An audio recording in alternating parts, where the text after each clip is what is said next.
नमस्कार, आप देख रहे हैं जन एक्सप्रेस और मैं हूं आपके साथ लक्ष्मी मौर्य। प्रधानमंत्री नरेंद्र मोदी 11 सितंबर को अपने संसदीय क्षेत्र वाराणसी पहुंचे, जहां उनका भव्य स्वागत किया गया।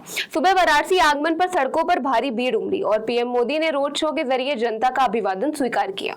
इस यात्रा में उनके साथ मॉरिशस के प्रधानमंत्री डॉक्टर नवीन चंद्र रामगुलाम भी मौजूद रहे, जो 9 से 16 सितंबर तक भारत दौरे पर हैं। वाराणसी में दोनों प्रधानमंत्रियों के बीच द्विपक्षीय बैठक हुई। इसके बाद प्रतिनिधिमंडल स्तर पर भी वार्ता आयोजित की गई, जिसमें विकास, सहयोग और क्षमता निर्माण जैसे अहम मुद्दों पर चर्चा की गई। बैठक के बाद दोनों देशों के बीच कई समझौते ज्ञापनों पर हस्ताक्षर भी किए गए।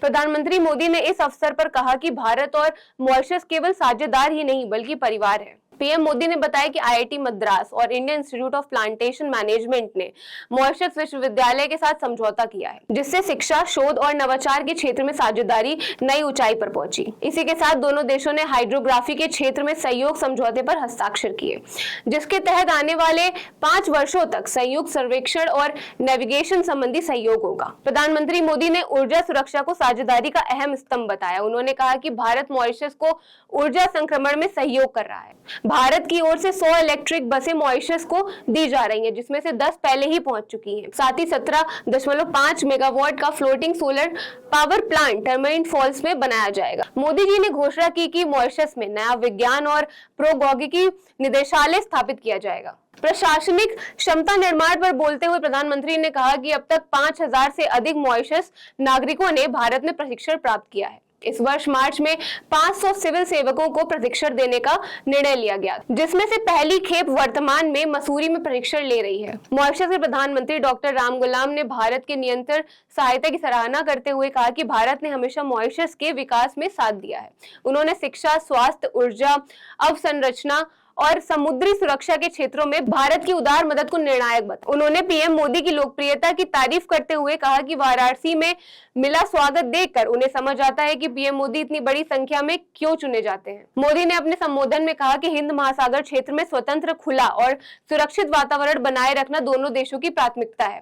भारत मॉरिशस के एक्सक्लूसिव इकोनॉमिक जोन EEZ की सुरक्षा और समुद्री क्षमता को मजबूत करने के लिए प्रतिबद्ध है। इसी क्रम में मॉरिशस के कोस्ट गार्ड जहाज की मरम्मत भारत में हो रही है और 120 अधिकारियों को भारत में प्रशिक्षण दिए जा रहे हैं। पीएम मोदी ने आगे कहा कि मॉरिशस भारत की पड़ोस पहले नीति और महासागर दृष्टि का महत्वपूर्ण स्तंभ। उन्होंने यह भी दोहराया कि भारत हमेशा मॉरिशस की संप्रभुता और डिकोलोनाइजेशन की प्रक्रिया में उसके साथ खड़ा रहेगा। इस दौरान एक विशेष आर्थिक पैकेज की भी घोषणा की गई, जिसके तहत मॉरिशस में स्वास्थ्य, शिक्षा, ऊर्जा और अवसंरचना क्षेत्र में कई परियोजनाएं लागू होंगी। वाराणसी की सांस्कृतिक पृष्ठभूमि पर बोलते हुए पीएम मोदी ने कहा कि काशी भारत की सभ्यता और संस्कृति का प्रतीक है। यहाँ से हमारी संस्कृति और परंपराएं सदियों पहले मॉरिशस पहुंची और वहां की जीवन शैली का हिस्सा बन गई। गंगा की निरंतर धारा की तरह भारतीय संस्कृति ने मॉरिशस को समृद्ध किया है। पूरे कार्यक्रम के दौरान यह साफ संदेश गया है कि भारत और मॉरिशस के रिश्ते सिर्फ कूटनीति या आर्थिक नहीं बल्कि ऐतिहासिक और सांस्कृतिक गहराई से जुड़े हुए। वाराणसी की धरती पर हुए समझौते दोनों देशों की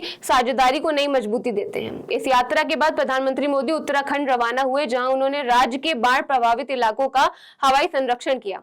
इस तरह 11 सितंबर का दिन भारत मॉरिशस संबंधों के लिए ऐतिहासिक रहा और वाराणसी इस महत्वपूर्ण अध्याय का गवाह बनी। तो ऐसी ही देश और दुनिया की खबरों पर नजर रखने के लिए आप जुड़े रहिए जन एक्सप्रेस के साथ। धन्यवाद।